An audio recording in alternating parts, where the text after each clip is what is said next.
A quick note before we begin. While Kelsey and Amanda enjoy debating for your entertainment, we want our listeners to know that Lit Vibes Only is an inclusive community that honors all tastes and respects all readers. Enjoy this episode.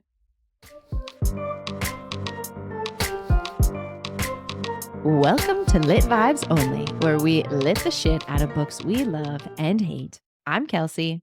And I'm Amanda, and we are back with another Lit It or Quit It episode. This will be our second Lit It or Quit It episode for the month of December, and we're going to be discussing Yellowface by R.F. Kuang. But before we get to that, just want to give you all a reminder about where to find us on socials. As always, we are on Instagram at litvibesonly_podcast, and we are on TikTok at litvibesonlypodcast.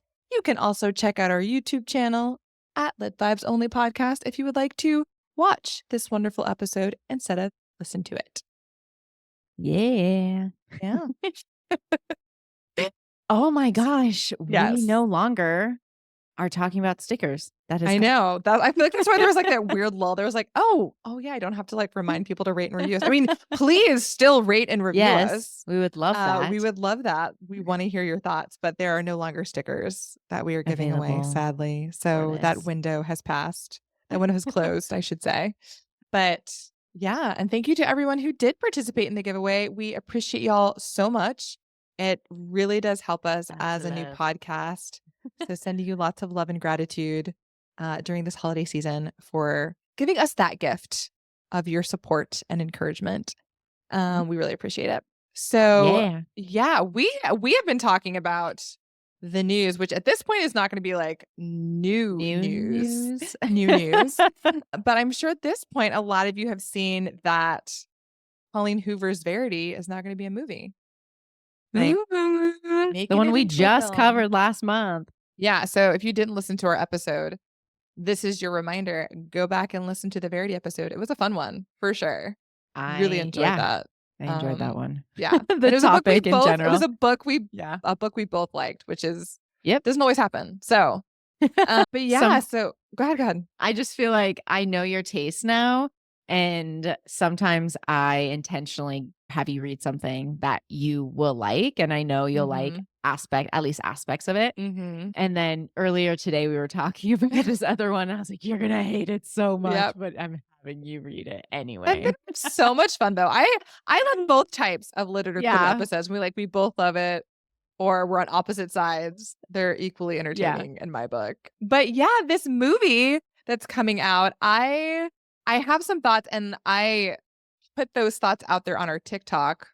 At this point, it'll have been a month ago, roughly. But you're welcome to go back and check out my TikTok thoughts on it. But I know folks had feelings about the casting for Anne Hathaway.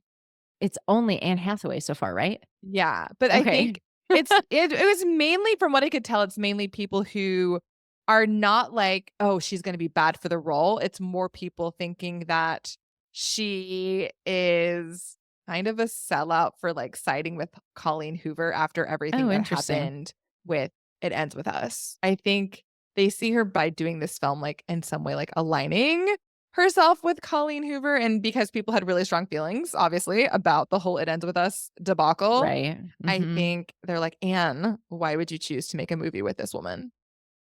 What are your thoughts on that? I don't think I have thoughts. I don't have strong feelings because I am not like a huge Anne Hathaway fan. I don't love her. I don't hate her. She's just kind of, as you would say, she's kind of mid. And for me, like, I think she's a talented actress. I just don't have like any strong, feelings about her. I feel like if I did, I would probably have more feelings maybe. But I think I'm more concerned about the fact that another Colleen Hoover film is getting made because of how poorly things went the first time. In different ways, So, but I guess I'm like interested in the train wreck. Like I would love it for another train wreck. Like Verity, and it would make such an amazing movie. And I'm like, don't ruin this. Like, it's such a weird, twisty, wild story. And I'm so excited to see Anne Hathaway in Verity's position. Like, ooh, I think she could be really creepy. I hope that because they cast Anne Hathaway, that means that she's actually going to have a sizable role. Because in the book, Verity is just like in bed the entire time. So I'm assuming, because we were talking about this before, like they're going to have her, in flashbacks and things. Totally. Like there's no way you cast someone like Anne Hathaway and they just have her tucked away. And then they have to do the scene where her daughter dies, right? And so I feel like it's just going to kind of be like this mismatch of like what's reality. And that could be really, really cool. Yeah. I'm excited about that. I am and her being creepy, like in her wheelchair and things like that, like staring at Lowen. Yeah. Well, I think like it's going to be interesting to see how they depict like the blurring of truth and fiction in the movie, right? How are they going to show us that they're like not reliable, or maybe this is true, or maybe this wasn't? That's what I'm curious about. I am also curious. Yeah. I think, and I also was telling you, I want to know, more than Verity, like I want to know who's playing Lowen. Like that person has such an interesting task because as the quote unquote protagonist, they have obviously are going to have a fair amount of screen time, and they still need to be somewhat either likable or intriguing in order to, draw the audience in. And Lowen, there's a lot of ways you could play Lowen. And I'm not sure how they're going to find that balance between like, she's likable, she's a protagonist, but also she's not entirely trustworthy and has her own little idiosyncrasies. And I'm curious how they're going to pull that off. Lowen also has a dark side, She does. She does. And you remember the scene where Verity is sitting downstairs and Lowen's like, I'm going to fuck your husband tonight. I'm like, I don't remember that. Yeah. Yeah. She's not like this like pure good character. Like she definitely even the thing with her. Yeah. Oh yeah. So like, who do you think they should cast for? What's his name again? I don't even remember. Oh my God. It's Verity. Jeremy. Oh, okay. It's basic. That's true. Lowen and Verity are kind of unusual names, and Jeremy is definitely pretty standard. The thing is, I can't imagine. I feel like I'm struggling to imagine Jeremy without having a Lowen in my mind. I mean, I guess we know who's playing Verity. I don't know. I also always struggle to like think of actor names like off the top of my head. Same. So, but it has to be some like. He has to be charismatic for sure. And someone who like on the surface, like first impression, like, oh, he's a good guy. Oh, it could be the guy. This could be a fairly good casting, I think. Okay, but tell me. It's, oh God, what is his name? He's from. Google this. Oh my God, from Allegiant, but from Divergent, where he's his name. Yes. I think he could do a good job with this. What is his name though? Wait, let me see. Okay, we're just gonna look.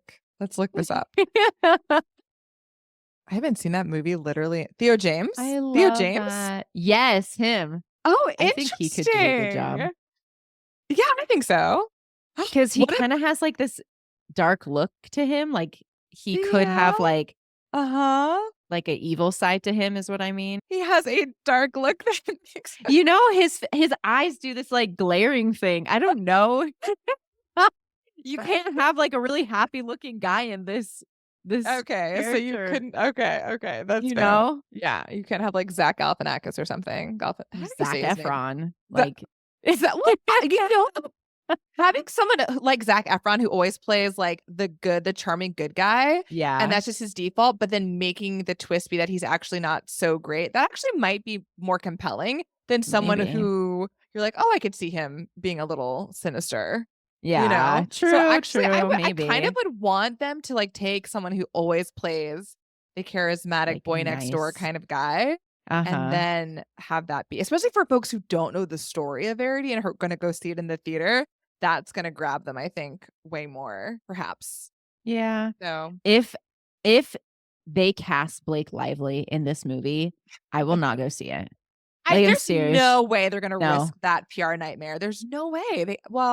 I don't know. They're not that stupid. But they got a lot of like press because of what happened. So maybe that was just like the whole thing behind it. I don't know. Yeah, I I mean, don't know. it's definitely a possibility. Like, it's definitely not off the table, but I also don't like. There's no I won't go way see it. that Anne Hathaway and like that dynamic between Anne Hathaway and Blake Lively. Like, I don't see that, especially because Lowen is younger than Verity too, and I think that age difference needs to be apparent. But also, Blake Lively wasn't very young looking for the No, role that's what I'm that saying. we She was had her in. exactly, They exactly. just, yeah. Yeah, for sure. Well, I'm curious, like listeners, I would want to know what you think about the casting. So if you have thoughts Yeah. about who should play Lowen or Jeremy, we would love to hear your thoughts because I'm sure there are more than several, like interesting combinations that could work in this film. But I'm definitely gonna go see it when it comes out, even though I have Only if Blake Lively's hesitations. not in there. Yes. Well, Will I I go honestly, see I it? probably would still be curious enough to I go see don't it think I because I could. do love this book so much. But I think my one hesitation, and I You'd did have to talk tell about me this in about my it. TikTok video, was just like, do I want to like financially support another Colleen Hoover venture after everything with It Ends With Us? But I guess it's not, she's not the only one, I guess, who's financially profiting off of it. But Yeah. yeah. And also, we've read like 2 of her books, and Yes, but we didn't you pay had for them. to I mean, read I didn't pay Verity. for them. I got them from the library. How did I read? Oh, yeah, I bought Verity. No, it's fine. It's totally fine. It was used, Okay. but Okay. Well, that is better. But yeah, I don't so know. listeners, let us know your thoughts and let us know, and also let us know if you're planning to go see it, or if you're like, no, I'm boycotting Colleen Hoover. Oh, totally. If we want See, I to know. don't have strong feelings over Colleen Hoover. That's the thing. I mean, I didn't Over Blake before, and then Lively. all of this happened, and I was like, oh, it does feel like you're just kind of profiting off of this thing that is touching on a really important issue, and you're not giving it the, kind of attention and support that women and Maybe not I to go on another feel tangent. maybe I feel like I boycott a lot of things that really deeply affect me, and Sure. So this this is seems like, trivial. eh. Yeah. Yeah. Yeah, so I don't know, I just That don't have tracks. that, like, big of a But you said you wouldn't go to see it if Blake Lively was in it. So I feel 'cause like you'd Blake Lively boycott is it for stupid. I'm just like, but she's not right for the role, and it would only be see, I have big feelings over this. Exactly. She would not be right for the role, and it would only be about fame and, like, power if she was in this movie. Yeah. I It would be wouldn't be so about annoyed. good casting. It would Yeah. not Yeah. exactly. It would not be good casting. Yeah. No, And that matters to agree. me, apparently. Oh, Oh my God. gosh. But yeah, Well, on that so note, there.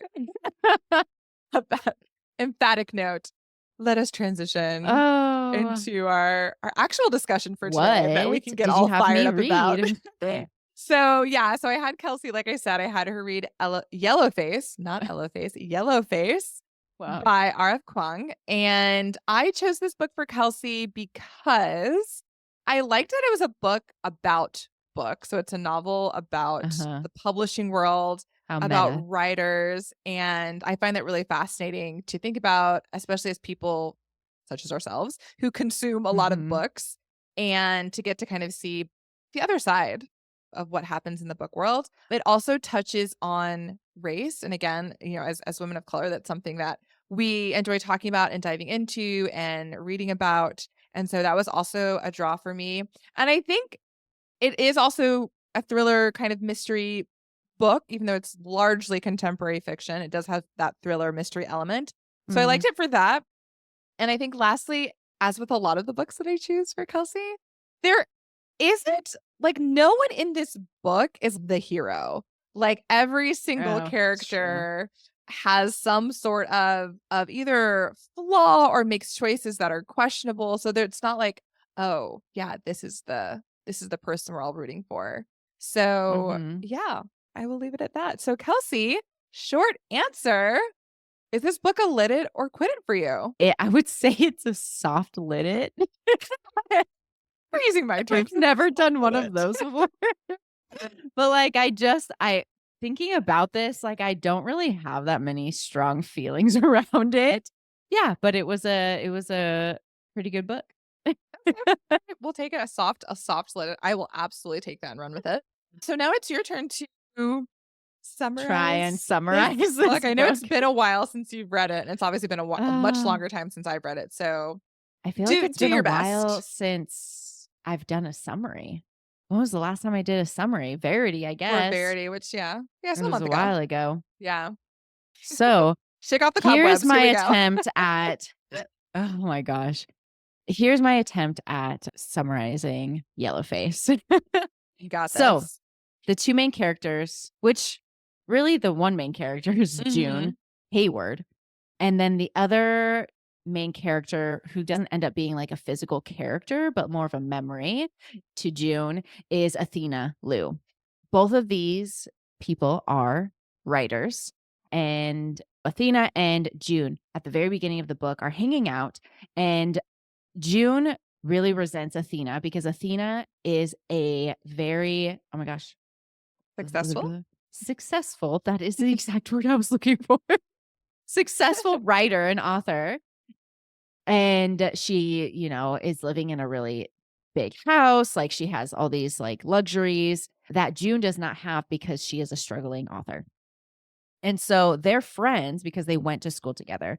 And one night, Athena invites June over to her house, and Athena tragically dies because she chokes on a pancake. And it wasn't like a malicious act. June just like had no idea how to save her, and she called 911 and all of this. But in the moments where Athena dies and like the medical team is there, June steals Athena's current manuscript and takes it for herself.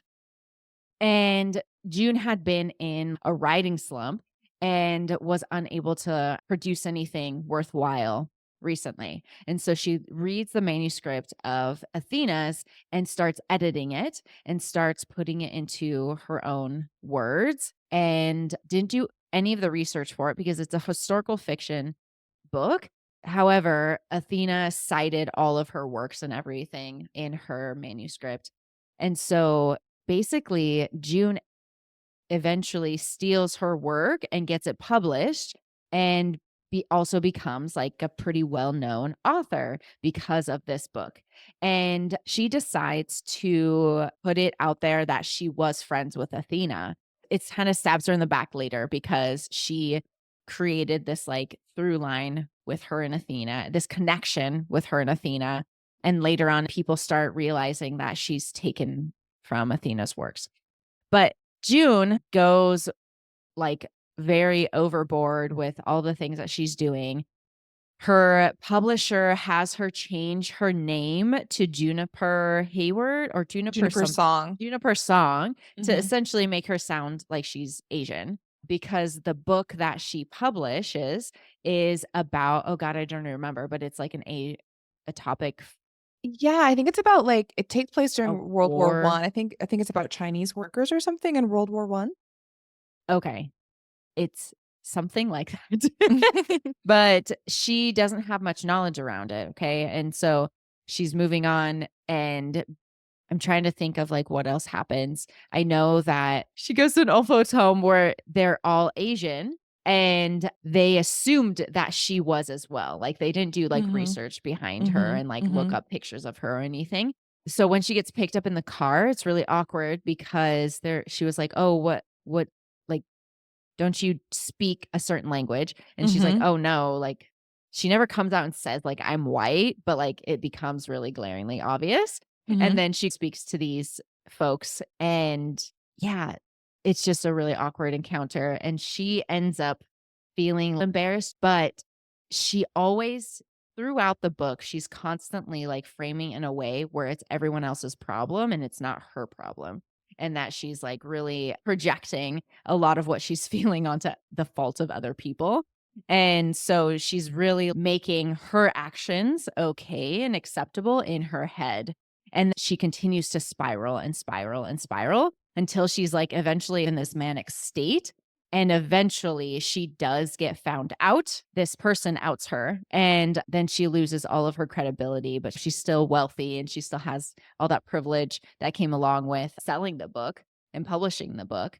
And at the very end of the novel, she's lost everything, right? At the very end, she's like, okay, now I'm going to write a novel about all of this and twist it into my own story so it makes me look good, essentially. And that's where it leaves you, where it's like, oh, yeah, of course she's going to try to do that, which probably could be successful when thinking about it and thinking about our world and race and all of that. Like, it likely would be a success for her. So that's how the book ends. And yeah, there's a few things I'm leaving out. It's like the ex-boyfriend and some other things, but we can touch on that in our discussion. Yes. And I wanted to jump in quickly. Throughout the book, there are a couple of people, one of them being Athena's ex-boyfriend, one of them being Candace, who works at the publishing house that June works for, who are like not on board with what's going on and are suspicious of where this text came from, where this manuscript came from. And ultimately, you know, June starts receiving kind of these menacing messages from someone who's like, I know that you stole this. And you can correct on me. Instagram. It's on Instagram or Twitter. It might be on Twitter. Okay. It is a social media platform. And this person keeps sending these threatening messages that she's going to like, or they are going to reveal this whole thing. They end up meeting one night because June is like, I need to figure out who this person is and make sure that I can protect my success. And it turns out that it's Candace, I believe, right? Who is behind this all along and ended up outing her. And Candace also decides that she is going to write a book about this entire experience with June stealing Athena's novel and et cetera, et cetera. So everyone is out to make a quick buck and tell their story in the publishing world. So go ahead. One other thing that I want to add is that she has Athena's ghost following her, and it leads to this manic episode where she's just like thinks that Athena is everywhere and she's following her and causing these problems because she truly thinks it's Athena for a while who is messaging her and things like that. Yeah. She does definitely spiral a bit, which I think leads into more of like the mystery / thriller aspect of this book, which kind of has that stalker trope, right? Someone's kind of like out to get you and sending you threatening messages. Sure. And she does think it's Athena. And we find out that it's actually Candace. Okay, so I feel like we choose, or I choose books, or you choose books, and they're hard to summarize coherently because a lot of different things are happening and they're twisty. So it's always good if you can read along with us for the month and have read these books yourselves. Also, you can then correct us if we say something wrong. But moving on. Yes. So before we jump into like the full discussion, what were some things about this book that you enjoyed? I thought her manic episode was like well done and well written because you feel the emotions throughout and you're like, oh, damn, like she's going down some like road you can't return from.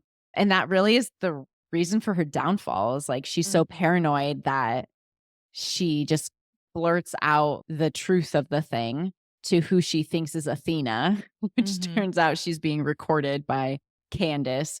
And you can see that happening, but she as the character can't see that that's happening, which was interesting and fun. And the other thing that I would say is that this is actually a well done story from a white perspective that is so like, God, because we talked about it in Horse, how you said, oh, I thought the author did it this way because they're trying to like point out flaws in white culture and white perspective. But this actually, I think, does it well.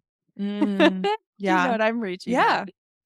Reaching for. The author does it well, I think, because it's very clear that this is completely like a joke around just this person, like, and how problematic they are throughout the whole thing and how they justify their actions. Yeah. So okay. So just to clarify, I think what you're saying is the way that I think the R stands for Rebecca, the way that Rebecca Kuang and oh my gosh, is it? Rebecca? Yeah, there's so many Rebeccas. Another Rebecca. I'm pretty sure it's Rebecca F. Kuang. But the way that Rebecca shows us white characters behaving problematically is done much better in this book than in Horse because it is very clear that she's saying, hey, this is problematic behavior. Don't do this. Versus in Horse, you're like, yeah. Versus in Horse, you're like, I think her name is Jess, right? Is the author saying what Jess is doing is okay and doesn't take issue with it? Or is she showing us Jess in a way that's like, yeah, don't do this. This is bad behavior. I agree. I for sure agree. And I think that's one of the reasons why I liked this book, because of the way that it kind of depicts the way in which race and whiteness and white privilege, etc., can show its head, show its face. I'm sorry, particularly in the show its head. Like me, we're just rubbing off on each other. Like might show its face in the publishing world. So yeah, so let's get into it. So I'm trying to think of like a good place to start. I would say that I mentioned this a bit earlier in this episode. One of the reasons why I liked this book is because initially you're set up to think that June is the villain, right? And Athena is the victim. And Athena is the one that we should be feeling really awful for, because she's the one who died and then whose work was stolen. But as the story unfolds, you find out that Athena herself has done some things that are problematic. And I liked that. And I'm curious to hear your thoughts on it. But I liked it because sometimes when we have a book set up where we have like a white character versus a character of color, there can be a really simplistic telling of the tale where it's like, oh, the white person is behaving poorly and there go white people doing bad things again, right? And behaving racist ways. And like, oh, like the virtuous person of color, where that can be bad for both parties because it flattens both people and it flattens the experience of both people, and then can create stereotypes or monoliths, which isn't accurate, because we all are people who have good sides and bad sides and make good choices and bad choices. So all that to say, what did you think about the portrayal of Athena, especially? It's hard to think back, to be honest. Okay. I don't think I ever thought of Athena as just like this victim, even from the get-go. So that wasn't very strong to me at the beginning of the book anyway. But yeah, I was trying to remember who were the storytellers. It was like her ex, right? Who said some like shady things about her, but you never really know like if those things are real or not.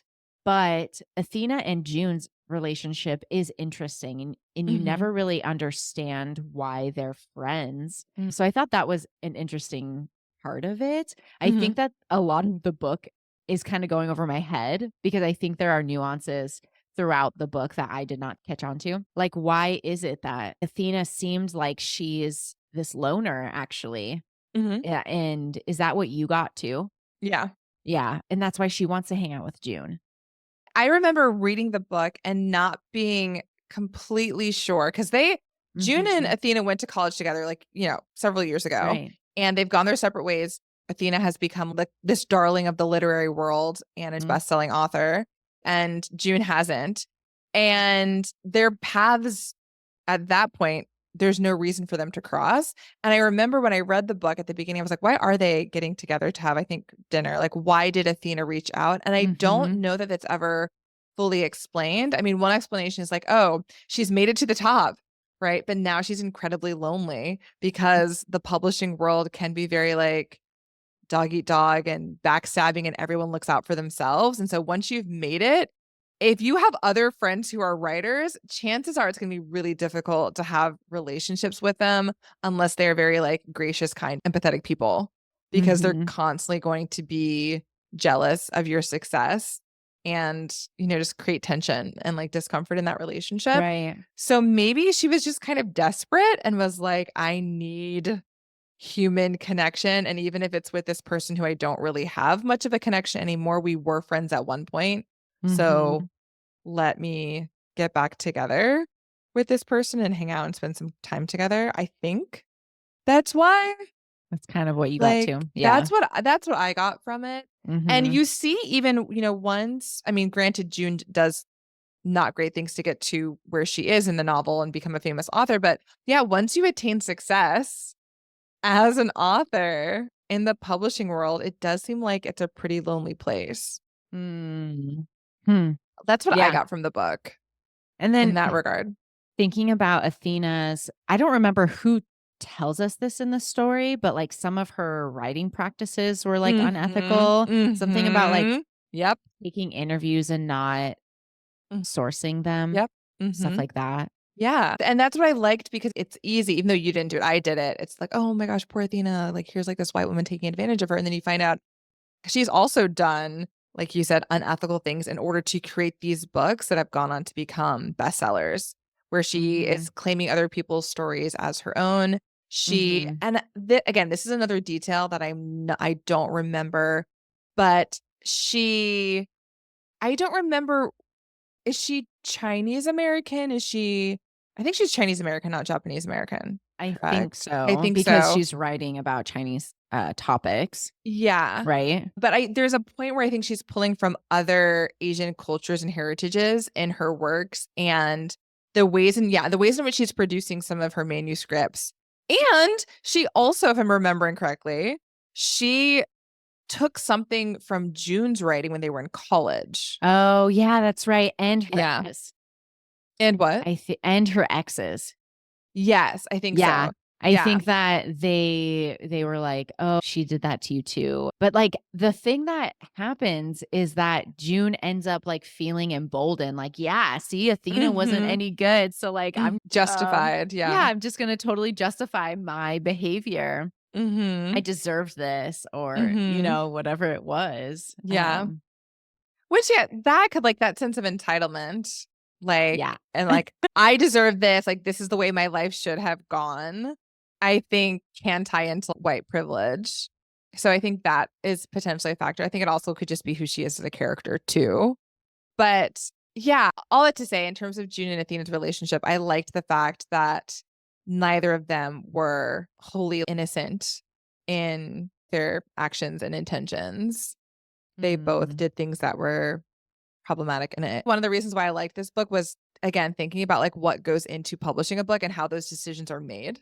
About like which books get published and which don't, and how agents and publishers think about what does the public want to consume right now and how do we package it to sell it. Because even the way that they make her racially ambiguous by calling her Juniper Song so that they can get this book, sold, it was just astonishing to me. And then I'm at the same time, I'm like, I'm sure things like this happen in the publishing world. Maybe not this exact situation, but the lengths that people will go to like sell a book. Yeah. No, there's reason behind like every decision, right? Like I don't even know why RF Kuang decides to use their initials and not their full name, right? Like there is a decision behind that. Whether or not that's malicious or not, sure, there is a decision behind that, and it's very calculated. Yeah, exactly. But I think one of the things too, like as you're thinking about which stories, this is the question, right? It's like which stories get told, which stories are given priority in the publishing world. And obviously it's a matter of timeliness. Like there's a book that might be published now in 2024 that would not have gotten published 20 years ago, depending on where society and the culture is. And so this book really like dives into that. And how do you decide what story gets told and how you're going to market it and who gets to tell those stories? And we talked about this before and a lot of our previous episodes, like, does a white person get to publish a book about this Asian experience that they have no personal ties to? And does another Asian person get to tell the story of Asian people that are not their own, right? That's from a different culture or heritage, right? So it does we keep running into this theme, like in these. And I think in this story, R.F. Kuang seems to be saying like, no, you don't get to. Do you think so? Do you think that's like one of the overall themes and messages? I think so. I mean, what do you think? Based on the way that the characters are portrayed, both Athena and June, it seems like Rebecca is saying, tell your own stories. Don't steal from other people's. And for sure, if you are going to take someone else's story, you absolutely need to do all the appropriate things in terms of crediting them etc. But in the publishing world, there's already a dearth of people of color compared to white authors. That's changing, which is wonderful. And it's like, well, if there's an Asian story that needs to be told there, I guarantee you there's an Asian writer out there who can write this. Right? So why would you essentially outsource that to yet another white person? I don't know. I actually wonder if this book is kind of an accumulation of her experiences in the publishing world. Yeah, I think it is. Right? I think it's sort of like there are autobiographical moments in there. Oh, I would bet. Yeah. It's so interesting to think about. Wait, so what do you think then? I don't know if I think that the book is saying that you shouldn't be allowed to tell other people's stories. I'm not sure. I mean, you don't have to have an answer on that. Yeah, I just what do you think? Sure okay, what do you think it is saying then? Like, what do you think the message of this book is? This is the shit that happens in the publishing world. Like, I feel like it's kind of giving light to the situation and see, like, doesn't it seem problematic? Like, now you can see it with the way that I've described it and shared it. And I think that it could help people realize like what is actually happening. That it's like undertones of like racism and all of that. So I don't know. I don't. Yeah. No, but that's fair. I mean, it definitely shows you, like you were saying, it shows how messy the publishing world is. Yeah. But I think the thing that I found interesting, and this might be I might be like making this a bigger point than it is potentially. Maybe. It's just that, like, if you are publishing stories about a particular group of people, whether it's based on their race or gender or their socioeconomic status or whatever, but the stories that are chosen and then put out into the world as books that are going to be consumed by a wide audience, that is then creating a larger narrative about that group of people within society.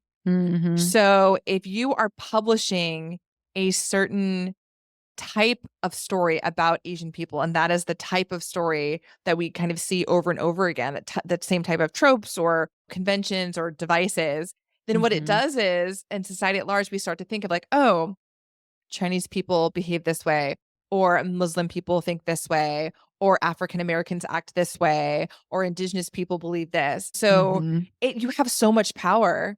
And so I wonder sometimes, and I think the book does touch on this in some ways. In this particular instance, it's about Asian Americans or Asians more broadly, that the publishers are like, what books can we publish about this group of people that are going to be accepted by society at large because it's like palatable and it reinforces what they already think?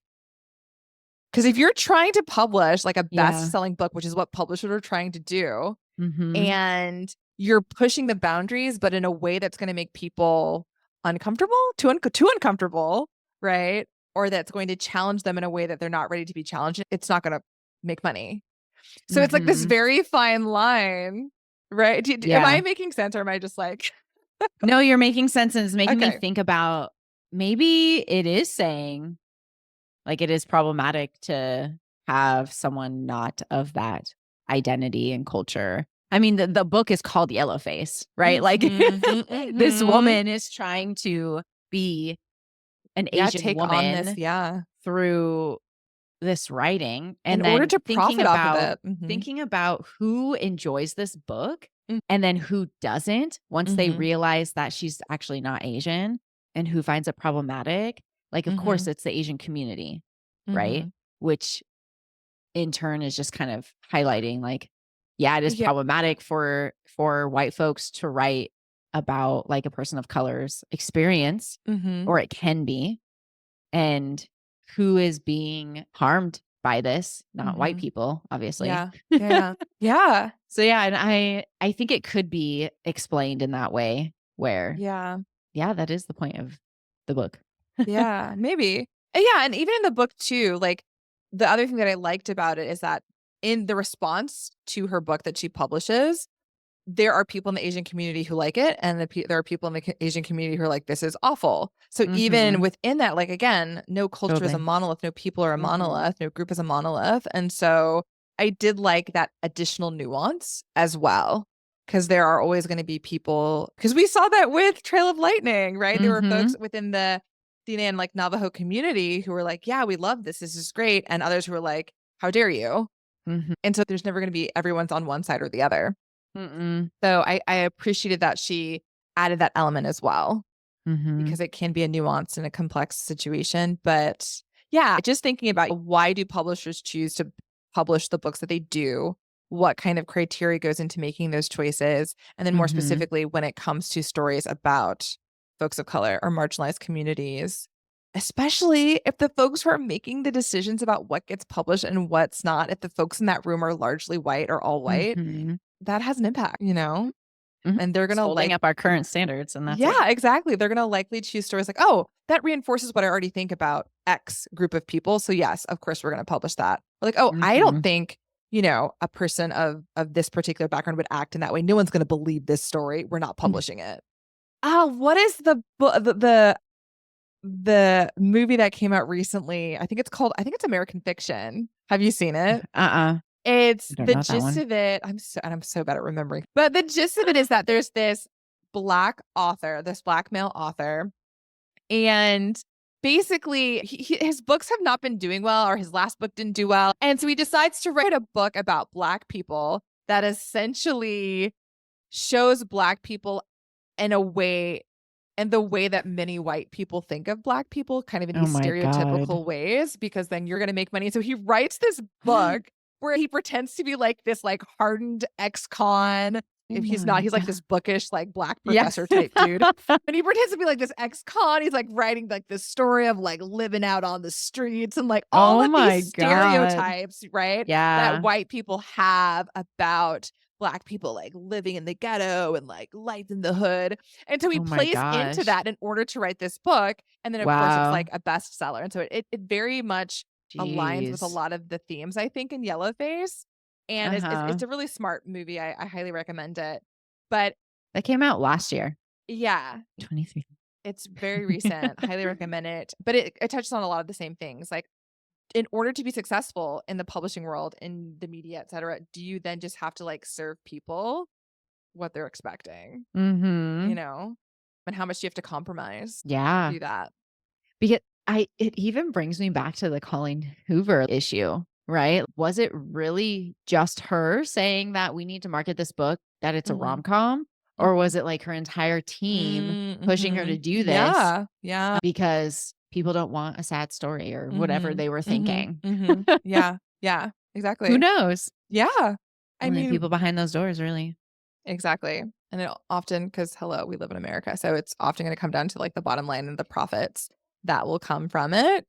So yeah, I think I enjoyed this book because I hadn't encountered a book like this that dove into this particular topic. Maybe you have. I hadn't. So I really liked exploring the way in which race might play a role in the publishing world. Yeah. No, I don't think I have encountered. I read mostly fantasy. This is true. While we can touch on topics of like racism and sexism and things, and they do, it's definitely not like this, not in this way that Yellowface does. Yeah, absolutely. Is there anything about the book that you wanted to touch on that you had questions about, or that stood out to you, or that you really didn't like, that you wanted to dive into before we move on to recommendations? I don't think there was anything that I like really disliked. I mean, I didn't like any of the characters. Okay. That makes sense. I think that's the point of the book. And normally I don't read books like that. I want to love the characters, or at least some of them.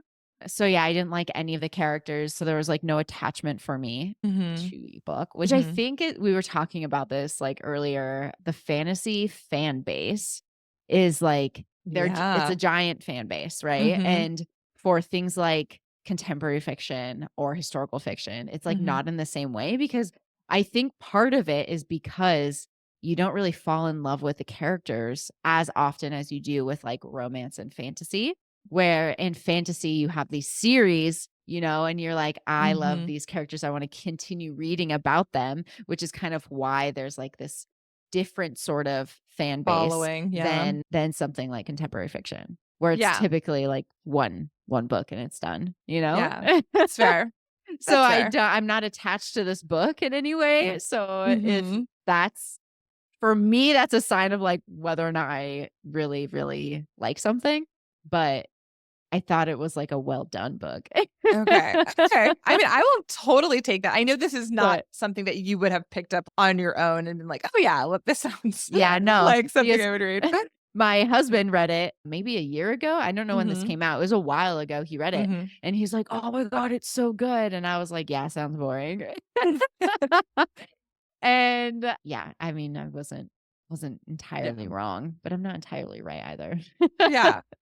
I mean, that's the whole point of why we're doing this, to like have you read things that you would normally pick up and see if you like them or not. Yep. And it sounds like I will take a soft look at.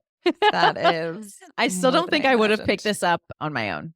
No. It's Yeah. not It something doesn't. I would have been interested in. Yeah. Yeah.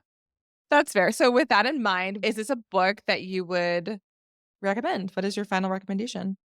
Yeah, I would recommend it. It's not, problematic. It's showing problematic issues, touching on problematic issues, but giving those light rather than being problematic itself. Okay. Yeah, and especially for those who like to dive into like issues of our society. Mhm. Awesome. Okay, cool. I mean, I obviously would also recommend it for all the reasons that I've already stated, and I'm glad that, again, it was something that Kelsey enjoyed as well. I think it's a great book. I we did Soft read this enjoy. book, I think, in book club, but, like, after I had already read it a while Mhm. previously, and it is a great book to discuss because there's a lot there, and I think if I Yeah. had reread it more recently, we probably would have Mm, dived a bit more into some of the, like, the nitty-gritty details, but mm. I think we touched on a lot of, like, the overarching themes that the book touches on, and so if that Yeah. sounded intriguing to you, like, I highly recommend checking it out. She also has written a lot of other books. Some of them are fantasy, so, like, she wrote The Poppy Ooh. Wars, which might Oh, be a I bit heard too about heavy and dark those. for Yeah. you, but she's written that. She's written Babel that Oh, a lot of yeah. folks have read, so you can also check out some of her other things as well. Okay, so we're going to move into our literally the best or literally the worst, and this is the part Literally. of the episode where Kelsey and I read 1-star and 5-star reviews from Goodreads for your education and entertainment. So I'll be reading 5-star reviews for this one since I recommended the book, and Kelsey will be reading one Our star 1 stars. reviews. Do you want to kick things off with your first one? Sure. Okay. Happy to. So this was from Ashley from Goodreads, and she says, "This book feels strangely soulless. Much of it I chalk up to the prose, which is as trite and uninspired as a college application essay written by a desperate 18-year-old. But the entire concept of the novel itself, a satire of the publishing industry and its marginalization of what Asian writers, is just is just executed very, very poorly. Whole swaths of the book is spent on inane. Is that a word? Inane? Mhm. Mhm. Okay. What does that mean? Like mindless Inane and descriptions of fake Twitter drama. I have witnessed real Twitter discourse over breakfast cereal that was more interesting and entertaining than whatever was cooked up here. There are no actual characters, only barely fleshed out mouthpieces that pop up when Kuang needs a vehicle for whatever message she is trying to convey at the moment. There is a very egregious and distracting author self insert character, and the story often comes across as Kuang's strange attempt to hit back at every single piece of criticism that has ever been lobbed at her throughout her career via this one self insert. Most importantly, this book commits the worst sin that any satire could commit in that it's not even funny. okay. I That mean, was it. satire That was doesn't have it. to be like ha ha funny. So that's Ah. pretty one-dimensional on their part. Yeah, it's very interesting. Yeah. Also, you kept on saying like self-insert. What? Yeah, so it comes up in another one that I read where someone said they think Kwong thinks she's Athena. Oh, yeah. No, I came across it as well. Okay. I got it. Yeah. Yeah. And so I think that's what they're referring to. Okay. I mean, Mhm. she's definitely using, like we said, she's definitely using her own experience in the publishing world to inform Yeah, this yeah. text, obviously. Like, why wouldn't she? Mhm. Okay, I will start with my first 5-star review. This is from Bookish Realm, and based on the picture next to this person's handle, I'm assuming they are a Black woman, perhaps. So here we go. So much of this book worked. I've seen the countless criticisms of Kuang inserting herself too much into this book, as well as the criticisms that indicate that there isn't much to be gained from reading this book. I wholeheartedly disagree. Oh, my friends, there is much to be gained. Neither of the characters is likable, and that is intentional. This isn't a way to illustrate that everyone in publishing is selfish, but a means to question how much the reader falls into the trap of engaging with the model minority myth. The expectation that Athena is supposed to be likable is deeply woven in the psychological phenomena that stereotypes many Asian communities as successful, smart, likable, diligent, docile, etc. And the idea that Athena doesn't fit into that role has made some readers feel uncomfortable, whether it is consciously or subconsciously. Oh, interesting. BIPOC writers and creators are tired of the expectation that we are supposed to behave, create, write, and provide educational pieces in ways that make others feel comfortable. We're supposed to applaud white people for the amazing work they've done in allowing us to enter the spaces and give us the opportunity to tell our stories. It's laughable at this point. And while you all gave Kuang, these 1 and 2 star reviews, she's going to be laughing her ass all the way to the damn bank.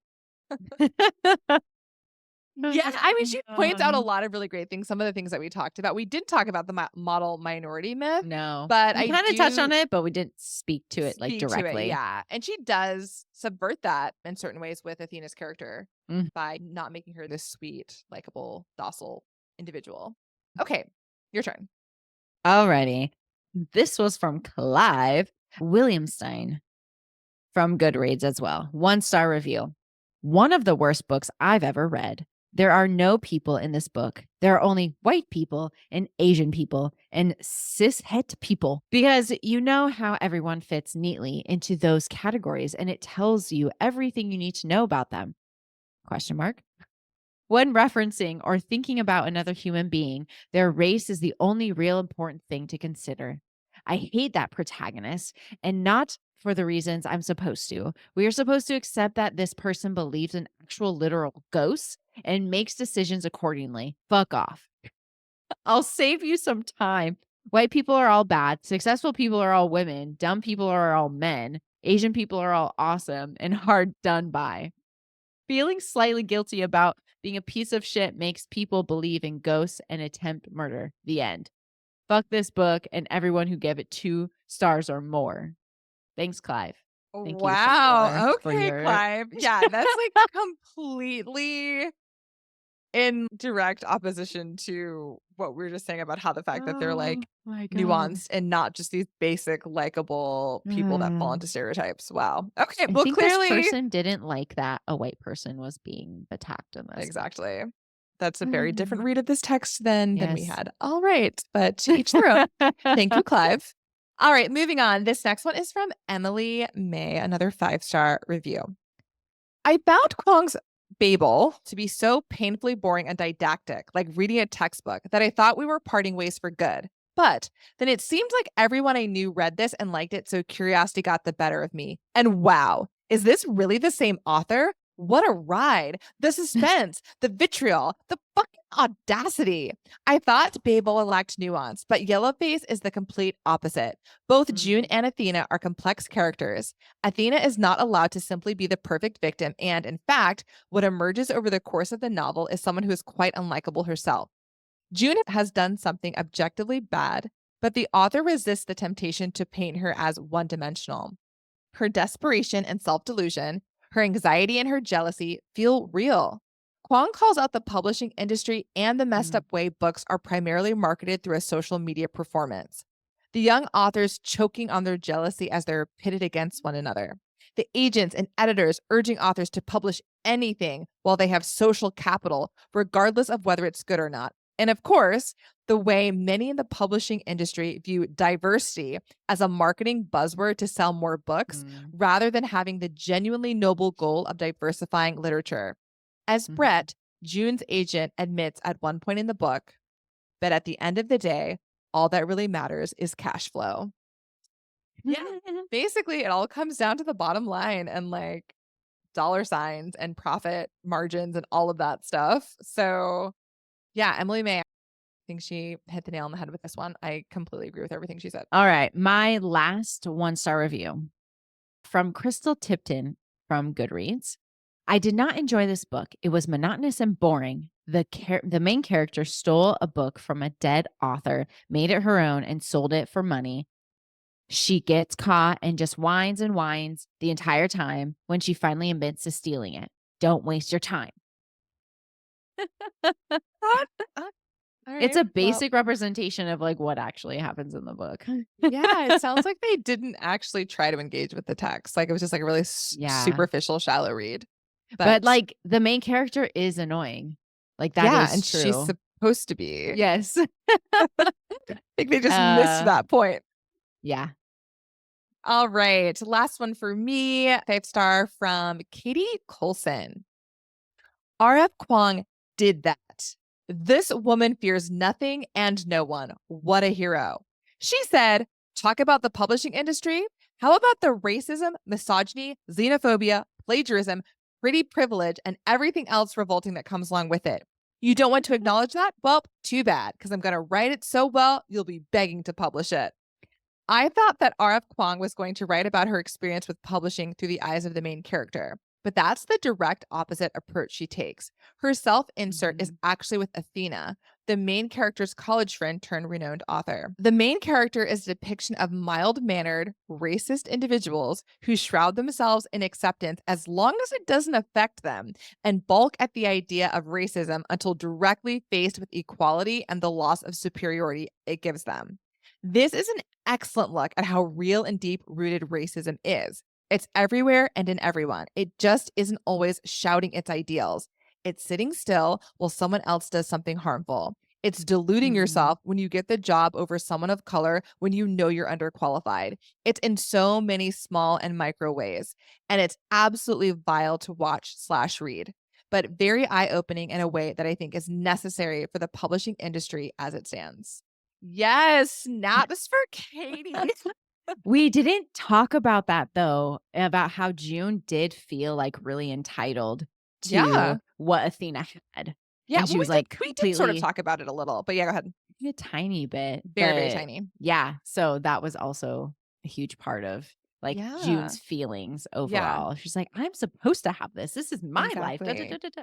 Yeah. Exactly. Yeah. And it's like, well, that's the experience of so many people of color who are like, actually, I have earned this thing and I do deserve this job and I have checked the boxes and I still don't have it. Whereas like there can be, not everyone, but there can be white individuals who perhaps are lacking in those things, but just assume like I should have this because of the color of my skin. And that plays out in all places and areas and industries, not just the publishing world, but I'm glad that Katie pointed that out. Whew. Yeah. Those were some great reviews. And I think definitely spoke to some of the things that we had mentioned in the discussion today. Kelsey, do you want to do our socials as we wrap things up for folks? Well, thank you everyone for listening in to our Yellowface episode. And you can find us engaging in this content on Instagram at litvibesonly_podcast and on TikTok at litvibesonlypodcast. And where else can they find us? YouTube. What you can find us on YouTube as well at Lit Vibes Only Podcast. If you, for some reason, would like to contact us outside of social media, you can also email us at litvibesonlypodcast@gmail.com. So we are everywhere on the internet. And would love to hear from you. Yes, especially, as we wrap up this episode, if you have strong thoughts and feelings, as I'm sure a lot of you might, let us know what they are. So again, you can comment on this episode if you're listening on Spotify. There's a fun little function, but otherwise hop on our socials and send us a message, comment on our posts, let us know what you think. We want to hear from you. Yeah. Okay. We will see you next Monday. Bye.